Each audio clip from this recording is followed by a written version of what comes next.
Calumet Editions, an eclectic publisher of fiction, nonfiction, and poetry, introduced a new business model nearly a decade ago, in which the publisher and author work as equal partners in a joint venture. Their stable of authors have won numerous and prestigious prizes across literary forms. Where traditional publishers fail to see the value in projects, Calumet cooperates with his authors in realizing a book's potential.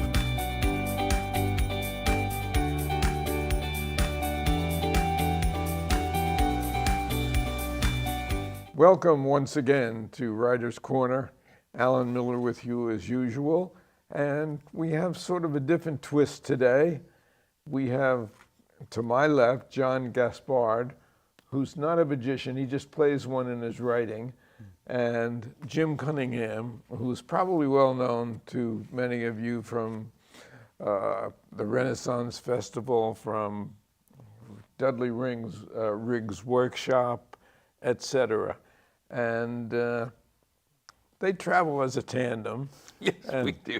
This is actually the voice of Eli Marks, who's the subject of the latest book. Mm-hmm. And I'm going to turn it over to Jim and let him take it from there with John. All right. Thank you, Alan, very much. Always good to see you, Pard. Yes, I only see you by Zoom now. That's exactly right. Getting us in the same room is very difficult. Very, very weird. Good on Alan. For all we know, this is a split screen, and I'm being done next week. I feel like I got my full arms here. Let's just talk about, because how many books into the series are we? There are 10 books in the Eli Marks series. 10 books. How'd you get into writing? Now, you and I know each other, of course, through our corporate work. Right. You were a longtime producer of corporate events, and you hired me to be a host or an MC right. at these events. That's how we met 35 years ago. A long time ago. Yeah, absolutely. Once you got into, you were always writing. I was always writing. Part of my job was writing. I'd written screenplays, I'd produced movies, but as I got older, I was looking for something that was a little bit easier to write. And I thought, I'll try a novel. Sure. That's, I'm sure, easier to write. In many ways it is. Doesn't involve other people. All right. And so, how long have you been writing these Eli Marks mysteries? I think around 2010, 2012, somewhere in there I started it. I'm not a magician, but Eli Marks is a magician. He's a working magician in the Twin Cities. How did you work that in? Well, first I had to learn what magicians know. And because of my corporate work and hiring people like Jim, I'd met a lot of magicians. So I had a lot more people in my Rolodex, to use a modern term, that I could touch base with to learn about what their lives were like. And then the key thing for me was I wanted to do, the first book is called The Ambitious Card, which is a famous magician card trick. I thought I'll learn how to do that, and from that I'll get a sense of being a magician. And luckily in the Twin Cities we have a world-class magician named Suzanne, who has fooled Penn and Teller. She's been at the Magic Castle, and she gives classes. So I took a class from her for several weeks on how to do the ambitious card. So I learned a card trick, but I also learned in chatting with her what her life was like. What is it like to be a magician? How do you earn your living? Where are your venues? What are your problems? And from that, I was able to create the character of Eli Marks, who has all those same problems. And then there's the voice of Eli Marks.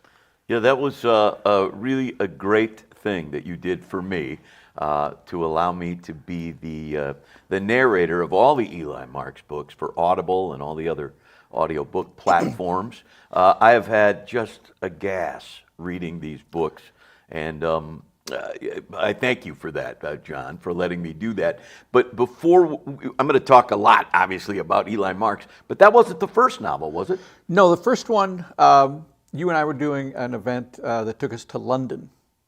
And we had a free night, and you said, let's go on this London walk with this guy named Don Rumbelow, who was and is an expert on Jack the Ripper. He's a former Metropolitan policeman, written a very famous book within that community about Jack the Ripper, and we took his walk, which was fascinating.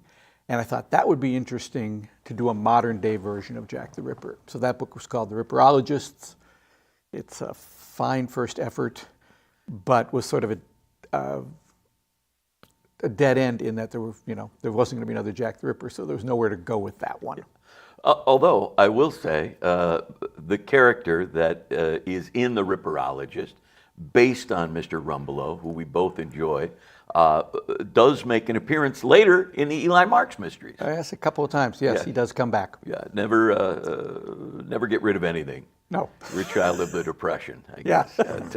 guess. So let's talk about Eli Marks. He's a magician. He solves mystery, but in talking to other magicians who have enjoyed this series, the big thing that they say is you're getting the magic right, and that's no small feat. Well, it was important.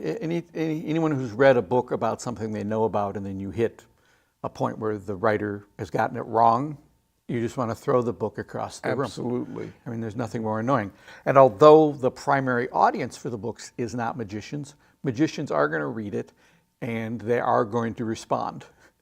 So it's very important to explain how the tricks were performed without explaining how they're done. So as a reader, you get a sense of what the ambitious card trick is like, but you don't learn the secret.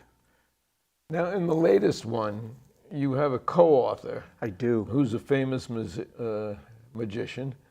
And tell us how that came about. Well, one of the things that people ask me, magicians have said over the years, was we need a book with Eli Marks and his uncle in Las Vegas, and we need one where they're at the Magic Castle, which is And Twisting the Aces. Twisting the Aces takes place at the Magic Castle, which is a clubhouse and an entertainment venue for magicians in the heart of Hollywood. It's a classic old Victorian building.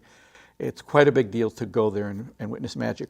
But because I want to get the details right, I could never write that because I've never been. So Michael Varma, who's a magician and who has been a member of the Magic Castle for years, reached out and said, I have an idea for a story, could involve Eli at the Magic Castle. What do you think? And I read his story and said, well, it's not quite Eli, but we can make it an Eli story. We can add Eli characters, but you have to do all the Magic Castle details. And as a result, we have the book Twisting the Aces, which is, according to people who've been to the Magic Castle, completely accurate as to, it is this far from this doorway to that stairway. It's that many stairs up there. It's got it all. It's mystery and magic. Yep, all in one package. Yes. It is a tremendous venue, the Magic Castle, and again, I put into the ether, into the universe, that you and I should make a trip to the Magic Castle together. I've been there once. The dinner was fantastic. The magic lifted the top of my head completely off. It's really a great, great thing. If you haven't been to the Magic Castle, figure out how to get there. And the only way you can get in is if you know a magician who is a member who can give you a formal invitation. And don't forget a sport coat and tie, or it's no entrance. Yeah, it's It's formal wear. located where? It's Hollywood, California. So just right in the middle of LA, and it's spectacular. And the magic, they've got several different rooms, as you're going to find out if you read Twisting the Aces. Does it matter, John, if somebody is now thinking, well, gosh, I would love to read some magician mysteries. Does it matter where they jump in? Do they have to start with Ambitious Card? They do not have to. Eli does have a process. His life does change over the 10 books, but it's designed so you can pick up any book at any time, and there's enough explanation of what's going on. And all of the books are named like The Ambitious Card, the Professor's Nightmare, Twisting the Aces. All of them are famous magic tricks. Right, and that was one of the inspirations for the series. When I saw the names of the tricks, I thought those all make really good titles. And, I'd learned the Ambitious Card. It's a trick that I might still be able to do a bit, and I thought I will learn every trick for every title so I can perform it. And then the second title was called The Bullet Catch. And 13 people have died performing the bullet catch, and I didn't want to be number 14. So I thought, okay, I'm not going to learn the tricks anymore. It's not that big a deal. You got it right. You've got the magic part right in Yes. all of these books. And I, being sort of a closet magician myself, appreciate that. But magicians like Teller from Penn and Teller have said to you, you got the magic right. And Yes. that is, I think, terrific. And who would know? That was my point. The Magic Castle, a tremendous place to visit. You've never been. You could have written it. So most of us have never been to the Magic Castle. Who would know? But it's important to you to get these things correct so that if you've been there or if you are a magician, there's no book throwing. Well, like you say, Teller did reach out with an email saying, I read the book, you got all the magic right. He guessed wrong as to who the killer was, so I fooled Teller but not Penn and Teller. And recently, Lance Burton of Las Vegas fame reached out and said, I am your biggest fan. Yeah. We listened to Eli Marks on the tour bus. It's really so important, though, to be accurate. Research in my books is the biggest part of my books, and there is somebody out there who's going to take you to task if you miss one thing. Yep. So more power to you. Thank you. It takes longer to do, as you know, and sometimes reality gets in the way, and you have to find a way to juggle that. But in the end, it's worth it because it's real. Let's talk about the podcast quickly. You came up with this idea to write these books and then have created a podcast that you are kind enough to let me be a part of. And it's called Behind the Page, the Eli Marks podcast. And you and I have a little chat, and then I read a chapter of the book. So if you listen to the podcast straight across, you can hear an entire book for free over the course of the season. Right. We're in our sixth season. We're starting our sixth season in starting our January. sixth, Yeah. Yeah. What made you decide that was a good idea? Well, I like giving things away. That's a good way to get people into the series, is find stuff to give to them. You had recorded all the books up to that point. And I thought, well, this will be an easy way. We'll just do a podcast where there is a little bit of banter between us, and then we play a chapter, and then there's the next thing. I thought, well, we should probably talk to somebody. So I added in an interview segment. So every season's 24 episodes, and there's going to be you and me chatting. There's going to be an interview with someone of interest in the magic community. There's going to be a chapter from the book. And so one of our first people was the amazing Kreskin, the late amazing Kreskin. Dick Cavett has come in and chatted with us, Lance Burton, Teller. Yeah, so we've gotten some good names to come on and chat, and they sometimes have something to do with that chapter, or sometimes it's just, oh, let's talk to Teller, so it's just fun. It's such a different approach to writing, though. It's so unique. And that's one of the things, having read the book, I learned something. My wife Sharon read the book and felt the same way. And another thing is, these are not 450-page tomes. No. These are readable books. Yep. These And are cozy that's very mysteries, important. which you could read in a couple nights if you wanted to. Yeah. And in the one that you folks read, Twisting the Aces, it's as much of a tour of the Magic Castle as it is a mystery, because you get to visit, I think, virtually every room in the castle is We certainly see many rooms, yes. Yeah. Yes. I want to go back to just talking about Michael Varma and your experience. I know that in your other life and writing screenplays and television episodes, you worked with a co-writer. Was it difficult for you, after writing 8 other Eli Marks mysteries, to sort of give the keys to the kingdom to another guy for a little while and allow him to, play in your park? It's like letting somebody start a painting and then I come in and finish it. So I'm always the last brush on it. The system we had was pretty simple. I broke his idea into 24 chapters and made it an Eli Marks mystery. Put in Uncle Harry, put in all these characters, put in the twists, changed stuff around. So he had a very strong outline for each chapter. And then I said, Michael, you're going to write each chapter first so that all the Magic Castle stuff is baked in. You're not adding it on top. And then I will take what you've written and I'll tweak it so it sounds like an Eli Marks mystery. And at the beginning, there was a lot of tweaking, but by about halfway through the book, he pretty much picked up the rhythm and the language, and I didn't have to do as much. I mean, I would do stuff, of course, because there's nothing more fun than rewriting somebody else's copy. It's very different, though. In fact, there are contemporary artists by the name of Schaefer Miles. They're from Wisconsin. They're very well known. And she starts the painting, he finishes the painting. And we've got several of them. They're very unique, and it's very unusual. It's also very unusual in terms of writing a book. Yes. I mean, I just lock myself away and go to it. Here you have to share it with somebody. Well, but I'm still locking myself away. Back when I did screenplays and TV stuff with my writing partner, Michael Paul Levin, there were times when we sat at the same desk with the keyboard and just pulled the keyboard back and forth. And we were, like with our feature Beyond Bob, we literally sat side by side and wrote it. As we got into TV writing, at that time TV was in 4 acts, so that you had 4 separate sections. So we worked out the general treatment for each act together, and then he would do Act 1 and Act 3, and I would do Act 2 and Act 4, and then we'd switch. So very, very rarely now am I in the same room with someone I'm co-writing with. It is an additive process where they're done, and I then take it. You know, the Minnesota mystery writers have just completed a book where 5 writers wrote a portion of it, and somehow or other, I haven't seen it yet, they've combined it together, and it's a very unique idea. It is. There was a mystery writer, I'm forgetting her name right now, but she co-wrote a book with her ex-boyfriend, who was also a writer, where she would start a chapter. She did a chapter, and she'd give it to him, and he'd do the next chapter. And it was an annoying book to read because he didn't say yes and.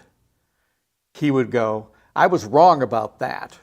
And he would change what she'd written, and then she'd get to chapter 3, and she'd have to go, no, as it turns out. And it was kind of cute for a couple chapters, and then you go, you know, guys, I don't think this is really working. Scratch your head and put it on the pile. Yeah, and move on.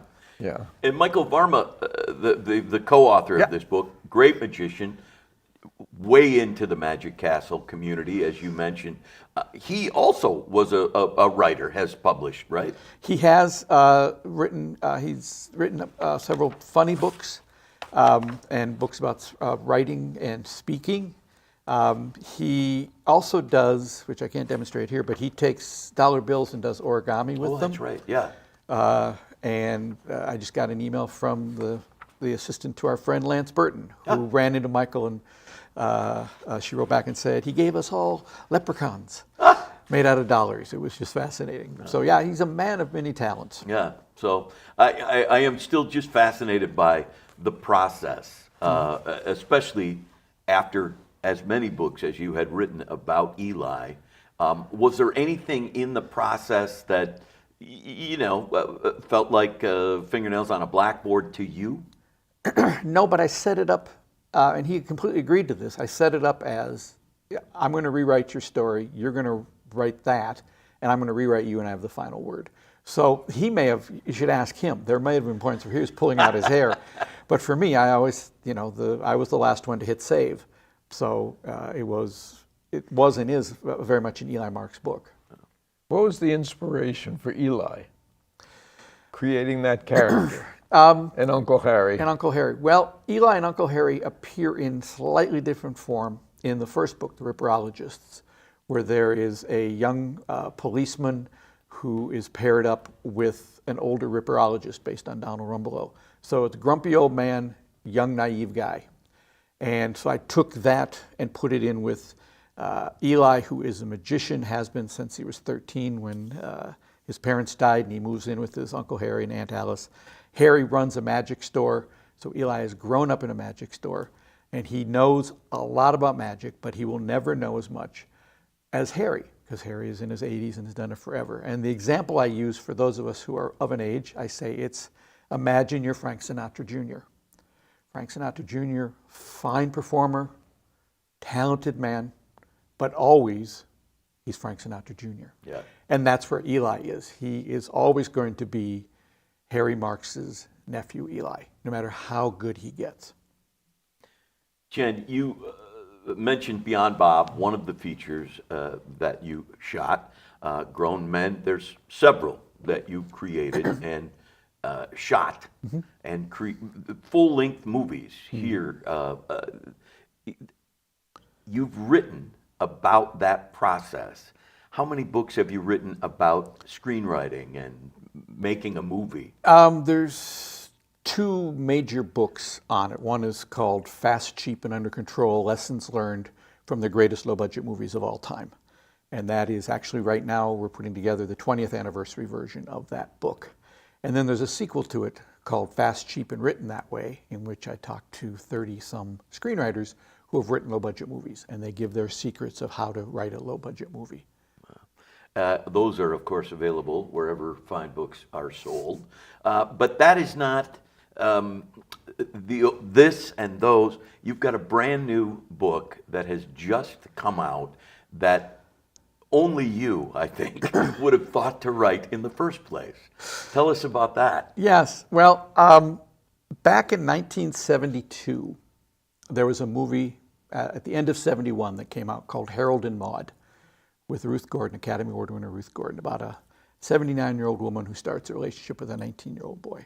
And because of poor marketing on the part of Paramount Pictures, it came and went very quickly in about a week.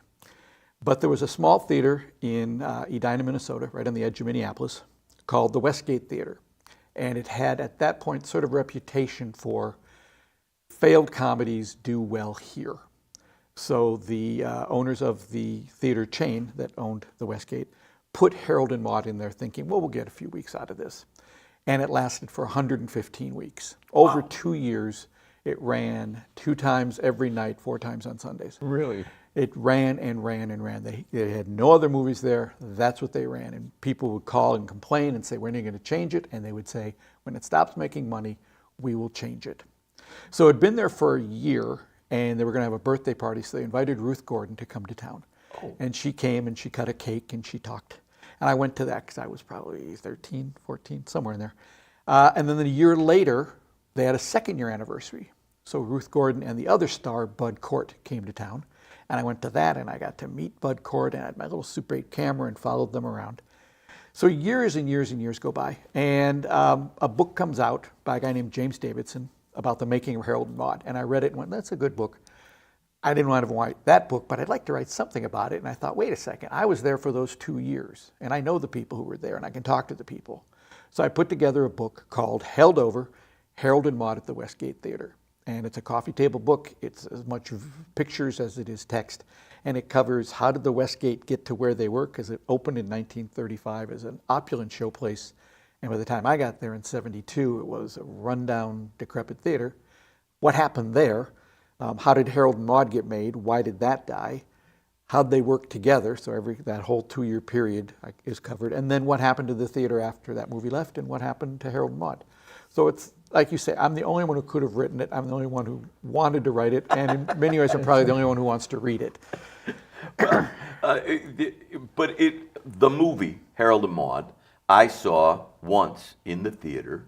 With your brother and sister-in-law. With my brother and sister-in-law. And I was too young at that point to appreciate it. And I've really never gone back and rewatched Harold and Maude. What's stopping you? Is it available somewhere? You can rent it. I'll rent it. I'm sure you can rent it. Yes, Amazon certainly would have yes, it. you could rent it. But it's one of your favorite movies. It is. It is a beautifully executed movie. It taught me a lot about filmmaking. Fascinating. The whole thing is just crazy good for me.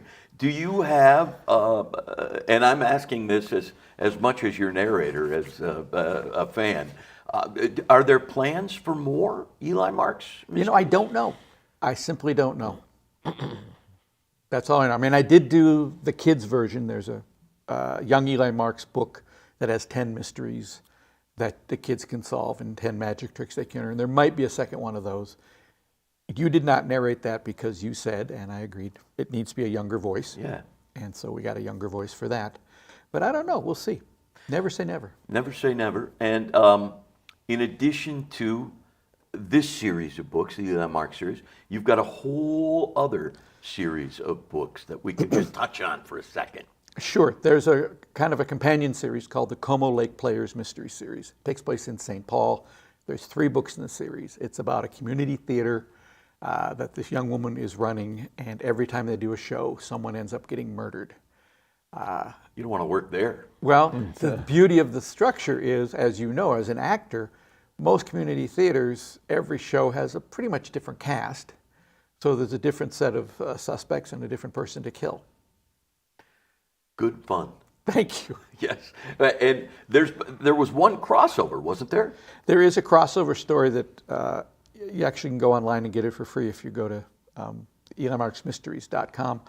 There's a crossover story told from Eli's point of view, and then another version of the same thing told from the point of view of Leah, who runs the theater. It's the same story, just from two different points of view, which they each solve it a little bit differently.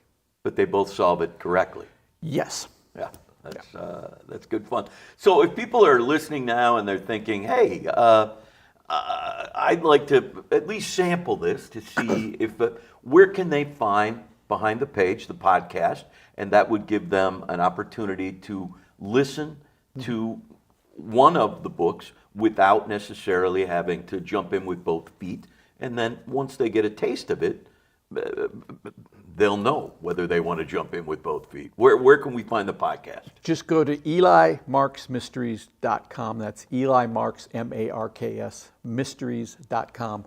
And there's free books there. You can a couple free short stories with Eli Marks. You can sample those. That'll take you right to the podcast as well. All right. And there are 6 seasons of that. Well, 5 seasons done. 6 is starting. 6 has started, Yeah. Yep. And each of them features one of the books. If you start right out of the gate with the first season, you're going to hear the first book, and that'll give you a pretty fair sample of the Eli Marks mysteries. And if you're an old timer who likes the book in your hands, go to Amazon. You can go to Amazon, just about any place you buy books online. You can go there. If you are here locally in the Twin Cities, head on down to Once Upon a Crime Books at 26th and Lindale, because Devin has them there, or she can order them if she's out. Actually, any legitimate bookstore can order them for you. And I think if you're wandering through the Minneapolis-St. Paul airport, they still have a few copies out there as well at their big bookstore in the main terminal. Perfect book to read on a plane. Perfect book. Yeah. And you know what? I don't know when this airs, but if it's before Christmas and you know somebody, it will be. Yeah, these are great. They make great gifts for anybody you know who's a mystery writer, maybe, or not mystery writer, mystery reader, or writer, I suppose. But also, if you've got grandchildren, nieces, and nephews, the new Eli Marks series for kids is great, because not only are they, it's kind of that, when I was a kid, it was the Encyclopedia Brown mystery. It's that same format. There's 10 mysteries. Each one stops halfway through, and Eli says, I know the solution, do you? And then there's a break while you can talk about it. Last minute and a half, any questions that you haven't covered so far? I'm pretty good for the last minute and a half. I think I Well, can... what are you doing around the Christmas season? Not one, but 2 shows. Thanksgiving weekend, I will be at the Confluence Hotel as Charles Dickens. I've used the script that Dickens himself put together for his one-man performances. And not many people know this, but Charles Dickens was an amateur magician. In fact, at the time of his death, people referred to him as the Great Magician. So I'll do a little magic and do a one-man version of A Christmas Carol. And then I moved to the St. Paul Hotel for the 19th season in a play that you directed originally, called It's a Wonderful Life, a live radio play. And it's the story you know from the movie, but it's told like an old-time 1946 radio play with live sound effects, and it's... And you can hear that on what radio station? My Talk, 107.1. The night of December 21st, we'll broadcast live from the St. Paul Hotel. In both shows at the Confluence and the St. Paul Hotel, you get a meal along with the show. And if you want to leave bloated and sluggish and filled with the Christmas spirit, head to either the Confluence Hotel Thanksgiving weekend or the St. Paul Hotel from December 12th through Christmas Eve. John Gaspard, Jim Cunningham, very unique and different interview. Thank you so much. Alan, thank you, John. Always good to see you. Thanks, Jim. Thanks, Alan.